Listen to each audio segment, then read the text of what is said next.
tarde estarão todos aqui. Então, os irmãos estejam atentos para pegar os seus pedidos, a fim de não terem que ter mais despesas para enviar depois. A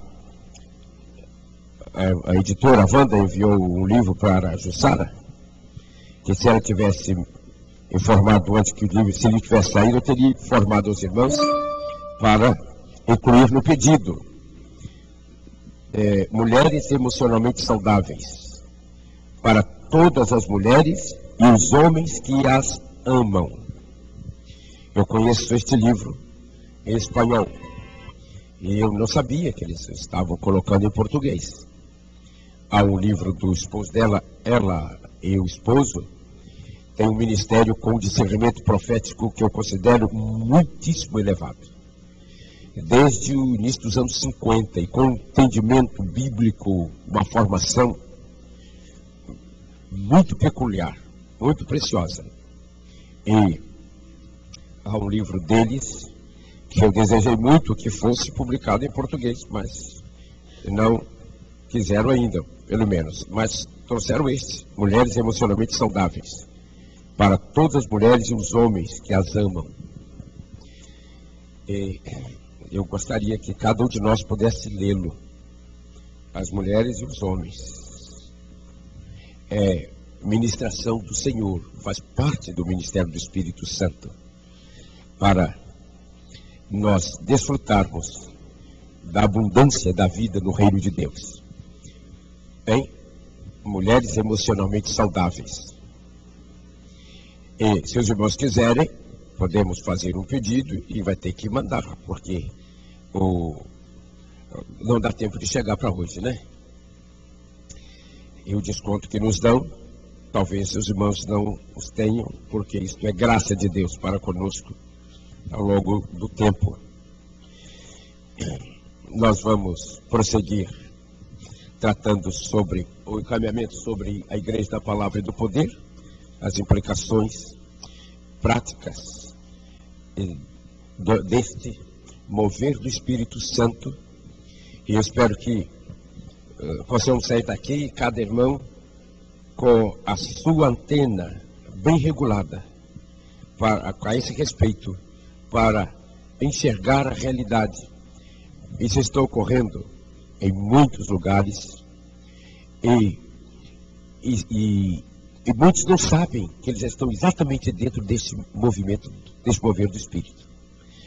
Muitos pastores e outros irmãos que não são pastores e que em suas congregações têm vivido uma inquietação, às vezes porque os líderes pastores trazem pedaços, porções deste fato, mas eles não sabem o que estão fazendo e talvez nem tenham direção, e fazem algo e recuam, mas as ovelhas do Senhor captam e elas buscam, e há crises em gente muito séria, em inúmeras congregações por todo o mundo, exatamente buscando firmeza, buscando segurança, clareza e a firmeza para avançar no que eles creem, à luz do que encontram nas Escrituras.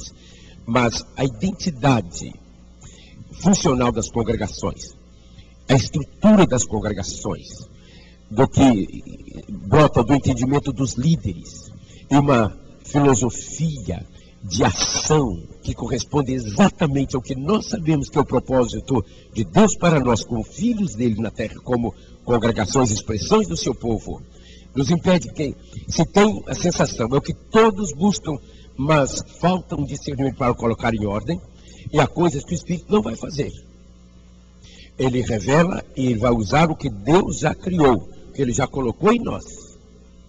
Um dos testemunhos notáveis deste fato nas Escrituras é a experiência de Moisés, quando sai do Egito levando aquela multidão que certamente tinha mais de 3 milhões de pessoas. E quando o seu sogro veio trazer a esposa e os filhos, ficou observando como Moisés estava atuando, liderando e conduzindo as coisas. O sogro, com muita sabedoria, o chamou à parte e disse: Moisés, se você continuar fazendo como está, nesta liderança, você não conseguirá levar esse povo até lá. Eu quero te dar uma sugestão. Você considera, fala com Deus, se Ele confirmar. Interessante isso. Então, faça isso. Então, sugeriu: tome o povo e os distribua em grupos menores. Ainda disse, grupos de 1000, de quantos mais? De 100, 50, de 10. E busque pessoas com as qualificações que ele descreve ali. Pessoas honestas, sábias, inteligentes, e as colocam como líderes desses grupos. Por que Deus não disse a Moisés como fazer a dinâmica funcional?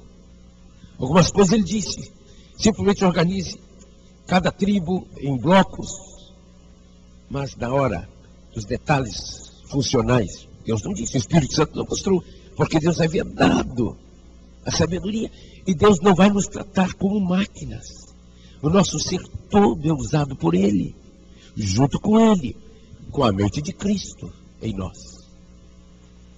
Então, quando o Espírito Santo está movendo-se, trazendo direção, reordenando a igreja, colocando as máquinas, os vagões nos trilhos, para os propósitos do Senhor, no determinado momento, ele começa a trazer a revelação e nos envolver naquilo que ele está fazendo, sem que nós percebamos.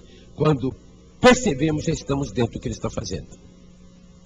Mas o modo de fazer, a maneira de funcionar, a maneira de encaminhar, vai depender das coisas que Deus já colocou em nós e também da sabedoria, como vemos em Colossenses 3, lá no verso 16, a palavra de Cristo habite em vós, abundantemente, ricamente e com toda sabedoria.